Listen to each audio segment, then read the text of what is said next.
Morning, I'm back. We're going to continue with our read aloud so that you can still enjoy the book from home and just kind of have some downtime to listen and to engage in some great reading.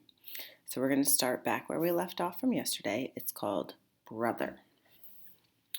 My brother Luwal was Ganwar's age and just as tall. Maybe that's why he tried always to tell me what to do. Have you lost your ears, my stubborn brother? He would say. You must listen to our father and mother. Soon you'll be a man, not a silly boy. I would sigh, I would laugh, and once I even slipped 2 snakes into his sleeping mat while he lay in the morning. The whole village awoke to his screams.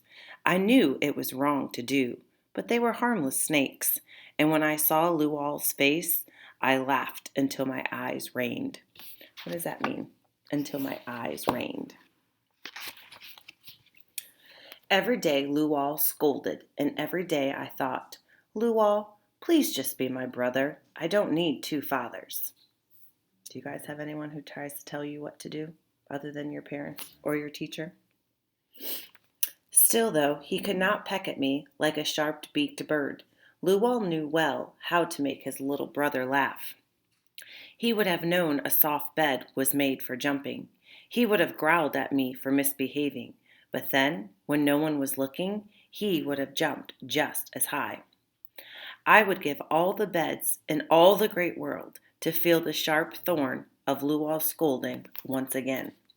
So he's saying he doesn't want all this. All he wants is his brother. TV machine. My aunt makes food on the cooking fire. We eat simply, with taste and smells of my home, and we talk with the words and sounds I know sweet in my mouth. But the more home returns to me, the more I remember all I've lost. I feel the holes where my mother, my father, my brother should be, my uncle, my aunt's husband, and their other children too. 2 girls younger than Ganwar. Sometimes it seems to me a hole can be as real and solid as a boulder or a tree. Outside, snowflakes tap at the window like a stubborn mosquitoes. I try out the word, snow, then shiver and shake just like Dave.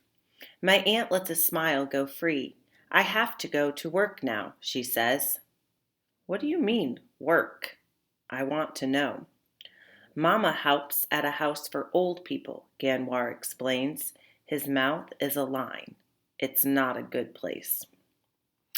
It's called a nursing home, says my aunt, and they pay me money so that I can buy things.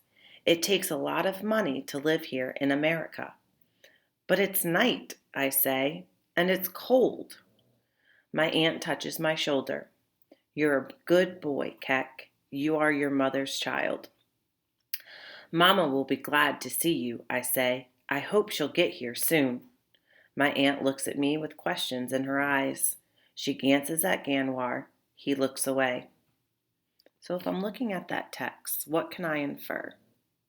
Does the aunt think that Keck's mom is still alive? Or that she'll come to America? Don't hope too hard, she says in a whispering voice, and then she puts on her coat and leaves. When she's gone, Ganwar and I watch the TV machine.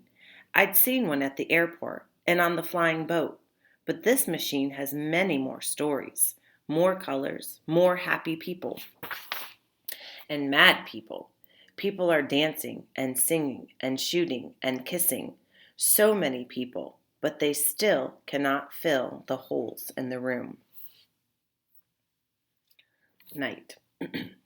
The pillow, like a mound of grass under my head, is good comfort, and the blanket is warm as afternoon sun, but still I can't sleep. Ganwar lies without moving, but I know somewhere he is not sleeping either.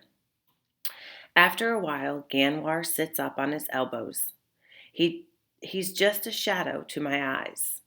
What's that cloth you're holding? He asked. Remember when we talked about the cloth earlier in the chapters? Now maybe we'll get some more hints. It's from the camp, I say. It's true, true enough. I don't want to say the whole truth. Are you glad that you're here, Ganwar? I ask. He breathes in and out, in and out. This is a good land, he says. There's great freedom here. But even when you travel far, the ghosts don't stay behind. They follow you. You come here to make a new life, but the old life is still haunting you. We don't say anything for a few minutes. Finally, Ganwar speaks. They're all gone, Kek. They're dead. I want to hate Ganwar for his words, but I am too weary for anger. Already there are so many people to hate, too many. Not all, I finally whisper. Not Mama. He sighs. It isn't good to fool yourself. I've learned that much. Hoping isn't foolish, I say. If I can make it all the way here, then anything can happen. He shakes his head. Crazy boy, Ganwar says. Hoping doesn't make a thing true. Remembering when you were no taller than my knee and you thought you could talk to the cattle? They listened, I say. They just didn't answer. How about when you believed you could fly? Remember how you jumped from the top of the acacia tree? I still have the scar on my elbow, I say. And anyway, the flying part was fun. Only the landing was troublesome. You can't make yourself a bird, Kek. Some things will never be.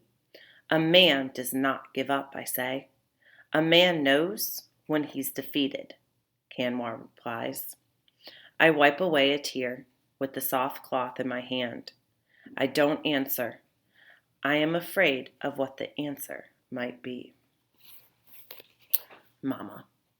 I have my father's will, my brother's eyes, and my mother's light. She is like newborn sun, fresh with promise. The just beginning moments before the day fills like a bucket with good and bad, sweat and longing. Even her laughter has sun in it. Always when I think of her, I see a cloudless day blooming full. I feel warmth on my shoulders. I know hope's embrace. I am just a boy, like any boy. I make trouble. I'm lazy. I kick at the world when I'm mad. I don't know why I have been so lucky to be so loved. Does that remind you of anyone? Maybe yourself a little bit? Sleep story. So this is written in italics. I don't know if you can see that. Okay, so that kind of means that this is a story from someone else. We've talked about how this book is in first person and Kek's telling the story, but when we see words in italics, this means that someone else is saying it, another character is talking. So let's see if we can figure out who's saying this chapter. I am on the flying boat, and so is Dave, and Mama, and Father, and Luwal. People from my village are there, and many cows, and a camel, and a gazelle. Airplane, Dave says. Try to say it, Kek. But when my mouth opens, the only thing that came out are little white puffs, cloud after cloud. Oh, so now I'm inferring that this is a dream. Look at the title again. It says sleep story. So what do we use the word sleep story as? A dream. So in this chapter, it's not really another character. It's Kek dreaming. You must try harder, Luwal says, and I give him my best scowl. He laughs, and then the round windows open, and guns are there, and hating words, and I am screaming, empty white clouds of fear, when at last it's quiet.